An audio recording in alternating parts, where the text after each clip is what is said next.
Today's guest is Rachel Touchet. She's a company owner at R&R Resolute Staffing Firm. So Rachel, thank you for coming on the show. Well, thank you for having me. I'm flattered to be on it. Yeah, I'm looking forward to learning about your business and your background some more. Now, I noticed that on your, and I'm always curious, I always like start with LinkedIn and what people share on LinkedIn. And something that stood out to me was you just had a list of the women that's shaped your future. So tell me about that. Yeah, so um, owning a women-owned, women-run business, I have to give that credit because that's not for everyone. It's a tough. I'm learning every day. It's tougher than I even imagined. um, but when I think about my history and what led me to it, it's not like I grew up thinking I'd own a business. It's nothing I ever really imagined for myself up until a couple years ago. Um, but I've had really strong female role models, and they've just made me the person that I am, because it takes a certain amount of grit to be a business owner, male or female. But there may be some extra things that come along with that. So I have some great male mentors. I love my father dearly. I am a daddy's girl. But when I really got to digging into the things that I think make me really a good business person in general and just a caring person and just good for staffing, it's the relationships from the women in my family, primarily. So aunts, my mother, very strong impact. And just those are the people I always want to call for advice and call when I need to cry it out. And I wanted to give them credit where credit's due. I actually have that same list on my website, and it was a surprise to them. So a couple of them, are no longer with us, so they didn't get to see it. But I did make sure that I sent the link to their daughters so that they would see that. And then it was kind of a surprise for my mom and my aunt and my grandmother. My aunt called crying. It was like, I had no idea that like that's how you viewed me as such a crucial part. And I think sometimes people don't realize how much they're helping someone. And unfortunately, people get busy and they forget to give credit where credit's due. So I just wanted to make sure that they knew how much I realized I would not be where I am today without all that love and support. Is that something you saw somewhere or you just felt like doing? No, I just thought, like I was reading a business book and they gave credit. The gentleman gave credit to his wife, and it was very beautifully written. And I thought, why don't people do that on their websites? Why don't they do that on their LinkedIn? Like, it's if it's a part of who you are and affects you every day, why not? It doesn't have to be just a book. Yeah, absolutely. Now, you started out in the recruiting side working for companies. At what point did you decide to start a company, or was that always the plan? No, so I used to say I fell into staffing, but the truth is I jumped into it. I interviewed for it when I was actually about to get my dream job, doing something totally different that I knew what I was getting into. It was retail management, and it was going to be more money than I'd ever made. It was a guaranteed salary, but it also guaranteed I'd be working weekends for the rest of my life. And so it actually kind of came up. One of the salespeople from a staffing company knew my dad and was having lunch with him and complaining about the staff and how he didn't have any go getters with grit and just couldn't get these orders filled. And he told my dad, I just need a hard worker. And he's like, well, my daughter's working 3 jobs, 90 hours a week.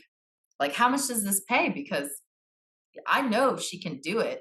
But you have to know she knows nothing about construction or manufacturing. So there's going to be a learning curve. But if you invest into her, it'll pay off. And so I interviewed, and at the time it was an all male staff. So I showed up, and um, I used to say I fell into it, but the funny thing is 2 days later, I called them and I said, "Listen, I have a choice to make. Are you making me a good offer or not?" So I can no longer say I fell into it. I chose it, and I wanted the opportunity to make commission. I had never done that. It was a little scary, but the thought of making the same amount of money or even more, turned out to be more. And working Monday through Friday was very appealing to me in my mid 20s. And so that's how I got started. Just more of a new challenge, something totally different, something I thought would work better.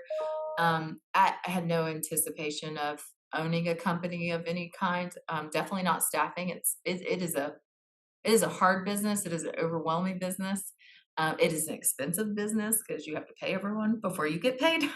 um, but the way that it worked out, I fell in love with it. And but to answer your question, I this was last year. I actually had not taken a vacation in quite a while, um, and I went on vacation. It was much needed. It was with one of my aunts that's mentioned in that post, and she runs a business as well. And we were just having a very chill. It was very hard. She survived cancer, and so we made a commitment. If she survived, we were taking a trip regardless. And it was very hard for me to hand over the reins for a whole week to someone else, because at that point I was vice president of a company, so I'm everyone's boss and running certain things. And um, but once I had the calm and time to think, she kept saying, "I love how you say you're on vacation, but you're reading books about staffing and you're checking in with your people and you're running it like it's your business." And I said, "Well, I care about my clients. So like it doesn't matter that I need a vacation." She's like, "No, if you're going to work like that, you need to just own a business." And so I actually filed for my LLC. That was October of last year, and I had no idea what I was going to do, because I couldn't afford to just leave. So I had to continue to run and put 100% into a company that I knew one day would be a competitor, sort of. um, but I gave them 100%, and the numbers show it. They just hit their biggest year as I was exiting.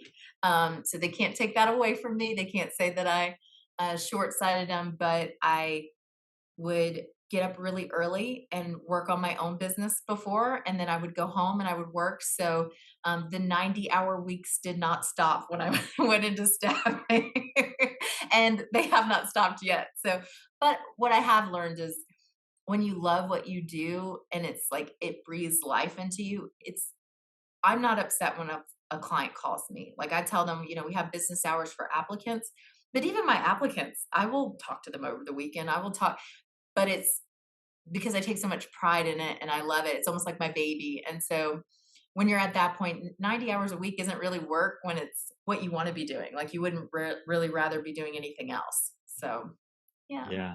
So walk me through that. You're in retail and then you go into recruiting. Did you have a lot of mentoring? Did you have to figure it out? Walk me through the first 3 months. What were you doing? Yeah. So, um, it is starting to change where a lot of staffing companies have training programs or they'll pay a trainer to come in because they're so busy. But the truth of the nature is, back in 2015, when I started, that was not the norm. Nobody knew what those people did or how they did it. Everybody had their own rhyme or reason. Everybody figured their own stuff out. Um, I had a gentleman that was retiring. He was going to retire about 6 months into when I started. And so he trained me for 1 week in the office and was exhausted. He was in his 70s, so patient, so kind. But I was asking a billion questions. I wanted to know. He was just like, wow, I'm having to relearn things just to educate you. Um, and my hustle was a lot harder than his. So he was just like, I'm worn out. Like I am done. I'm on the, and you're just like jumping in, like we can stay late today. And he's like, no, we cannot. I'm over here telling the applicants, just come in anyway.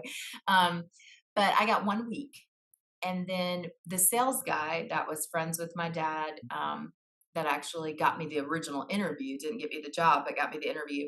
He was so invested in trying to make money for himself, obviously, and for the company, um, that I would call him and I'd be like, listen, I don't understand the verbiage. Like, what is this job even about? So I did have to rely on him at first. But to be honest, a lot of my training comes from Google. So, you cannot tell me, in this day and age, that you can't learn something you really want to learn, even if you can't afford something. So when I would get a job order, I didn't know the difference between a manual and a CNC machine. I didn't know half of the equipment terms for construction. I'd be like, "Oh, so that's the thing that's like this," you know? But what I would do is I'd go to Google, I'd go to YouTube, and I'd look in the machines, and I would look up the companies. And a lot of times you can find videos, because they're proud of what they have. And so I am very much, self-educated to a certain amount, and then, the salesperson, because he was so invested in trying to turn that office around for probably the first year or two. And then he was kind of like, oh, this girl knows what she's doing. I free the reins. They actually let go of another person after that guy retired, and then they had someone quit. But I was able to single handedly replace all the income that they brought in. So he could no longer complain that things weren't getting done. It was almost like, Rachel's a little crazy. She wants a buffet. She wants 100 job orders all the time, but she's going to rotate. She's going to make it work. So yeah, I found my rhythm, and then I was like, "Sir, I don't need your help. Just send me the job orders. Like, just I don't need you. I'll deal with the clients myself." And I think it was a learning curve for him too, because he never had that. He always had people that kind of, they didn't really want to do full cycle recruiting. They just wanted one little part of it, and they wanted him to kind of have to deal with the backlash. Me, I wanted to know everything. So I wanted to know if you didn't like who I said. I wanted to have the tough conversations. Um, and I think that really prepared me for what I'm doing now, because now I am the queen of tough conversations. I am the person for that. I try to protect my staff. If I get someone that's willing to do it, and wants to do it, I will help them, because I think that they may, I cannot get onto someone for being similar to me. So please have at it if you want it. But the truth is, most people, um, they shy away from those things. But your better people in staffing, they kind of get a rise out of it. Like, it's almost more of an accomplishment if I can come back from a bad situation and repair that Mm. relationship. What are the tips for people that are trying to improve on handling tougher conversations? Yeah, so I did a lot of, yet again, YouTube and Google. I follow a lot of people. I listen to how, like, I will just literally be like, I need to talk about fire. Like, I literally Googled how to fire someone. Um, and the best ways to do it without getting sued, all the things, and there's a lot of material out there. I'm an avid reader. That helps a lot. I do a lot with the staffing industry. And a lot of that is communication. So I read books on management and communication long before I ever advanced. And I'd like to say I'd give credit to part of that, because what you put in is what comes out. Um, but I think also putting yourself in the other person's shoes, learning to think through, and you won't understand everyone. Everyone comes from different backgrounds, but always being respectful and kind. But you have to be honest, because you're getting paid to do a job, and part of that job is being transparent. Um, I think too many people in the staffing industry, unfortunately, I hear it from both sides, clients and applicants, like, hey, I just don't trust this person. And me, you may not like me, you may not like the decision I made, but you can trust me because I'm being completely transparent. My dad always says I'm honest to a fault, but it has served me well. So I'm going to just keep doing it. Honest to a fault, there must be some stories to go Oh, along with that. yeah, there's probably plenty. Um, I will say I've got a variety of stories, but an interesting one.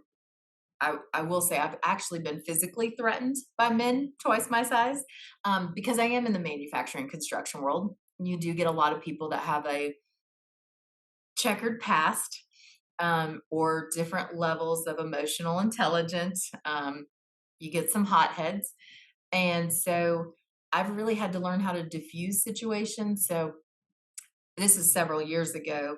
And I don't even remember the gentleman's name, but I remember that when I processed him for his job, he had some stuff that was on his background. The client was okay with it. It was a violent nature. So I already kind of knew he had a little bit of a temper. But I don't care if they don't care. And he was going on a construction crew with a bunch of guys. So I was like, oh, they're safe. They can deal with it. Um, but they winded up terminating him. And what a lot of people don't realize is when you're on contract to hire, that message doesn't always come from the construction company, it comes from their recruiter. So even though you're the messenger, people want to shoot the messenger, right? So I had to call him and say, sir, even though you're in your 40s, and this is a basic expectation, you keep getting caught on your phone. And it was only his first week of work. And I said, you knew day one, orientation, you weren't allowed to have your phone on you. You've been caught several times. This is going to be your final paycheck. You no longer have a job. And um, I thought that was the end of it. He was a little annoyed on the phone. He was kind of annoyed that they didn't approach him, but that's not really my responsibility. If I do whatever they need me to do. So if I'm making money off them, if they want me to be the one that has the hard conversation, I'm going to do it. Um, and I was working late that night by myself, which wasn't the smartest move in that area. And when I went out to my car that night, um, I was probably 28, 29, and I was going to put my bags in my car and get situated. And I come around the corner where I'm kind of up against a wall, a concrete wall of the section that I was in. And he was waiting, basically blocking when I looked back. So there was no exit. It was either get in your car or face him. And he actually showed that he had a gun on him, like lifted his shirt. Um, and that was the first time I've ever really experienced anything like that. I kind of grew up a little more sheltered, very conservative Christian family where you treat women with respect. Um, and I think in that moment, it was probably a combination of not knowing what to do, not prepared, fear. Um, but then it also, I realized bullies like people who fear them. They feed into that. And so I just reached behind me and acted like I had something on me too. And I looked at him and I said, listen, I know that you have a family. I know that you have a past because I'm the one that ran your background. I know that I have a clean background. So even if I kill you right now, chances are they're going to believe me over you. I'm probably going to be okay. Are you going to be okay if you hurt me today? Are you going to go home to your kids? And um, it took a minute. I think it stunned him that I didn't show the fear. Now it was there, but I didn't show it. And he threw his hands up like he was under arrest and backed up and apologized. And I never saw him again. And, but after that, I did go and purchase a gun. And I did get a little bit thicker skin of like, I realized that what I did had a risk to it. And so you really can't afford to be hot-headed when you're terminating people. You really have to go above and beyond with the customer service both ways. You also have to be careful about your business partners because if they don't treat people well, it can come back on you and they're not there to protect you. And so they may cuss a guy out and throw him off the site and tell him, I'm not even paying you for the hours you work today. Guess who they're coming to see? The person that writes the check. So um, I've had to really have some tough conversations with clients, like, please don't put me in this situation. Give me a heads up if somebody seems to be a hothead coming back to the office for me because they're mad at you. But I've also just had to be very aware of my surroundings. I don't park up against a wall. We have a great office here. It's very well lit. It's in a shopping center, so there's a ton of people around because I have an all female staff. So it's not even about me, it's about keeping them safe. We have ADT securities, we've got panic buttons all over this place. So, um, you can't protect everyone. That's just life, but you can be thoughtful and you can prepare for the worst. Hope for the best, but prepare for the worst. And do remember that under pressure, usually fear is not going to bring out the best in you. So you have to channel something else, whether that's defense or what. Sometimes it can be catching somebody off guard. Because I think he really thought I had a gun behind me. I had no gun and I wouldn't have known how to shoot it anyway. But I do now. So, lesson learned. I think it's kind of like insurance. As things happen, you adjust and you change what you do. So. Wow, great story. And going back to, being a vice president, your aunt telling you you're working so hard, you should be doing this for yourself, and then you waking up early and staying late. For the people that are thinking about this now, if you had to go back, what would you do? Would you do anything different? It's been so difficult, but successful for me personally. Um, I don't know if I'd want to do anything different, even though I feel like I could write a book on that. Because then I may not wind up where I'm at. So even my mistakes and my missteps, what I will tell people to prepare them is, uh, being a business owner, starting a business of any kind, whether it's, because I've got friends that started construction businesses, logistics, all those things. Then, of course, I was calling them, and we all kind of say the same thing. You have to have a certain level of grit. Um, and especially if you're like me, where you're having to sell your house, apply for loan, like ruin your credit, self funded, not getting paid. I haven't had a check since July. And I still show up and I work every day. You have to be that kind of person. And not everybody's like that. And if they think it's going to be easy to be the boss, it is the hardest job in the world. I have a new respect for anybody that's the boss. And even though I was the boss before, it wasn't my money. It's very personal when you've risked everything. Like, if it didn't pan out, I'd lose my home, I'd lose my car, I'd lose everything. So it is a risk, but I think the biggest thing to be prepared for is it is going to be a humbling experience because you cannot know everything. They change everything every year. That makes it so hard to even help someone starting a new business. Even just getting licensing and all the different, you really have to rely on other people and you have to stay on them. So that recruiter communication kicked in because I'm going to be the most squeaky wheel until I get what I need. I was able to find a wonderful workers' comp company finally and convince them. We're the first policy they've written with that company that's a startup because people don't want to give you workers' comp for construction. But what I had to do was leverage my resume, leverage that I already know what I'm talking about. I'm a startup, but not really. So um, I think it pays. Don't start a business on something you've never done. When people tell me they're thinking about starting a staffing company, and then I found out they've never even like hired someone or fired someone, I'm like, you should probably go work in an agency for a while and find out because most people don't make it in our industry more than 3 years. The best of the best do, and they stay in it. Um, if you're not the best of the best, please don't open a business. Like there's enough of us. We don't even. You'll shut down in a year or two. It's pointless. And there's a lot of effort and money that goes into it, energy. So don't do that to yourself.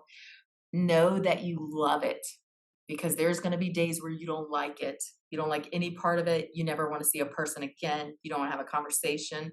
I'm not going to lie. There has been times where, um, because I'm so accessible, I've literally had to say to my business partner, like, hey, can you be on call tonight? And I'm just going to shut my phone off because I don't even want to see a text message from a person. I want the whole night to just be me alone doing what I want to do uninterrupted. And you have to do that on occasion, but you don't really get that privilege a whole lot in the beginning. And so you have to be willing to sacrifice. You have to be willing to admit that you don't know everything because even if you've been in it as long as me, I knew the recruiting side really well. I even knew the advertising side pretty well because I'd handled that, but I had nothing to do with payroll. So first weekend, I'm over here learning payroll and don't have a degree to it. Not a numbers person. I'm a people person, not my strength. Um, and I've consistently done it since we've opened. And just now I'm getting to the point where I have somebody that I can pass some of that on to take the weight off of me. Um, but you have to be willing to admit that you don't know stuff. For me, that's really hard. I hate asking for help because I like to just learn on my own, do my own thing.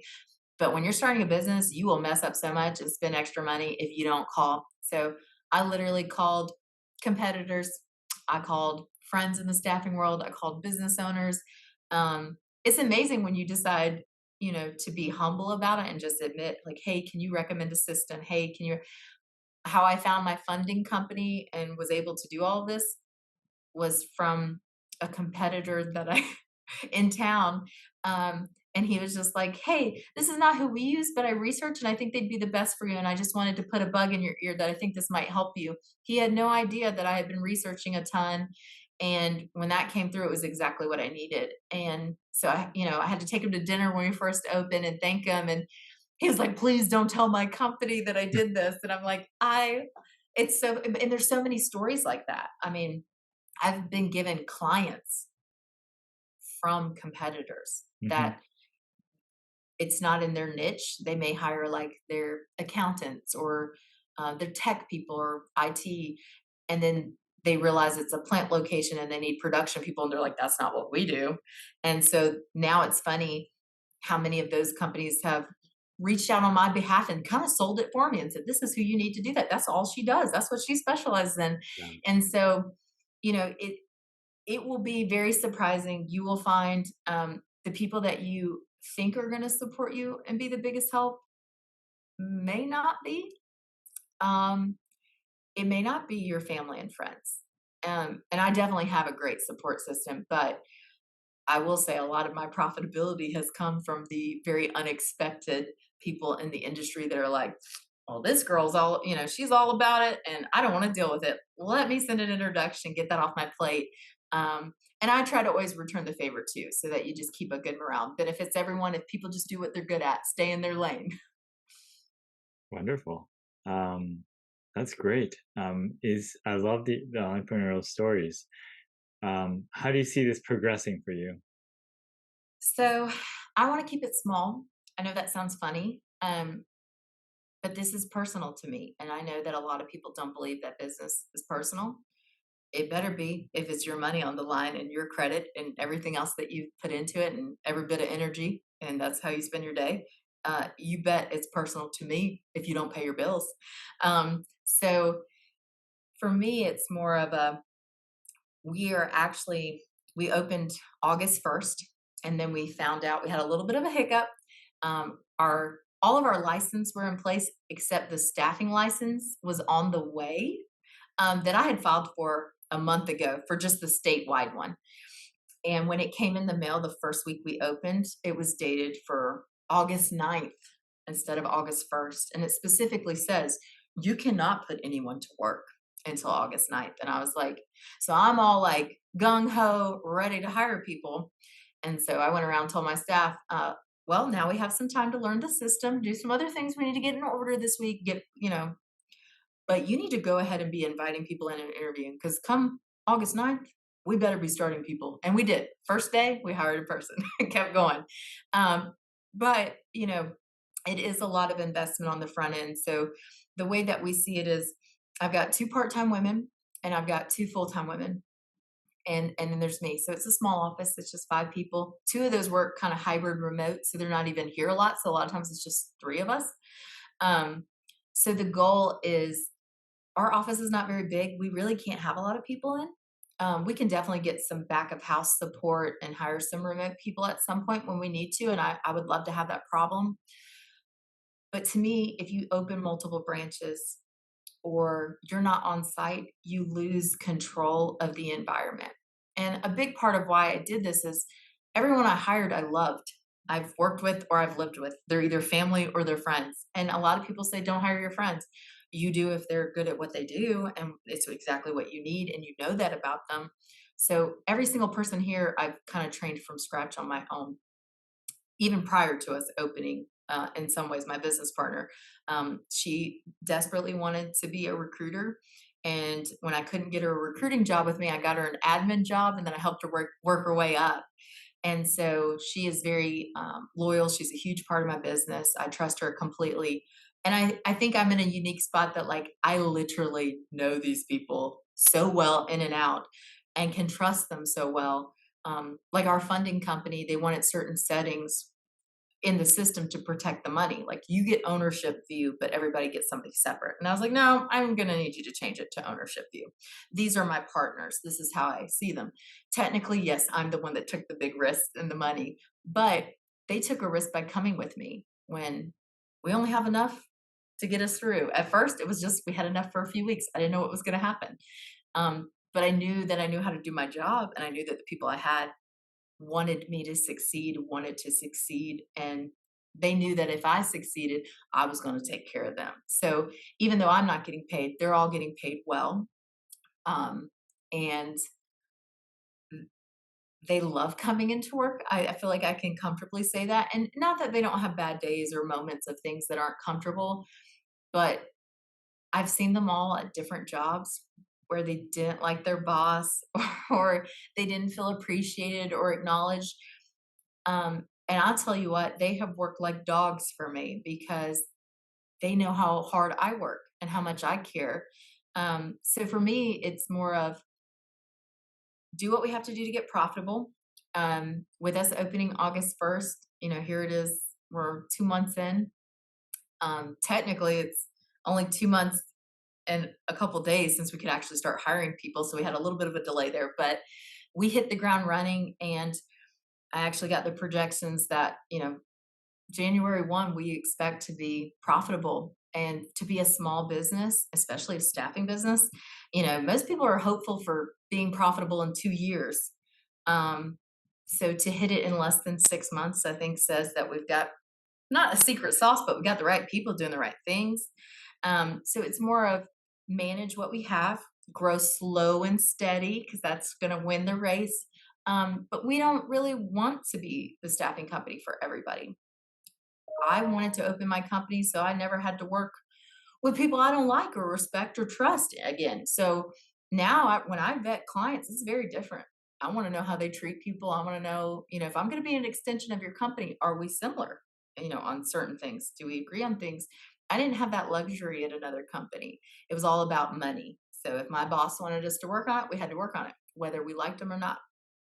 But here, if you keep it small and tight, you're kind of vetting everybody. And for us, we're just going to focus on the state of South Carolina, preferably within an hour of the office, because I want to sit down with these people face to face. I want to walk the construction site myself and see how their safety is. I want to walk the plants. And I do. I keep steel toed boots in my trunk of my car. I will change out of business clothes into jeans and a hard hat in a heartbeat. And so that is our goal, is to become known as some of the hardest working women, that you will not find somebody that cares more about your business. And I think because of that, we need to stay local and small. It's not about doing the most in sales, although I do think that follows good work. The money always kind of follows when you care. That's just been true in my career. I've always made more money than most recruiters that I knew, but it's very dedicated. So for us, it's just more about slow and steady growth, making the right decisions. If you're going to fail, fail fast, turn the corner, do something different. Um, but I could not be more proud of my staff. I love my clients genuinely. Even the ones I'm getting to know, I've been so impressed. I think we've presented ourselves in a way where they know what to expect. Um, I had a client that was dragging his feet about signing a contract, and he's the one that reached out to me for help. And um, and he was complaining that staffing companies weren't responsive, um, and didn't have good communication. And then I had to inform him, I have very good communication and I've been very responsive, and you're not that way. So maybe that's why you've been attracting those staffing companies. So, and that's a hard thing to say when money's on the line. And we had just opened up. He was one of the first calls I had my first week of business. And I just told him, I said, listen, um, you have to be what you want. So, are you a partner in this? Can I trust you to be responsive and do the right thing?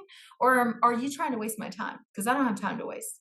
And I remember he was kind of a little caught off guard, but I tell you what, the next day there was a signed contract in my inbox. So sometimes it's putting people on notice that, like, we're not salesy people here. If anything, I'm trying to disqualify you, because bad business isn't, not all business is good business. Not all money is good money.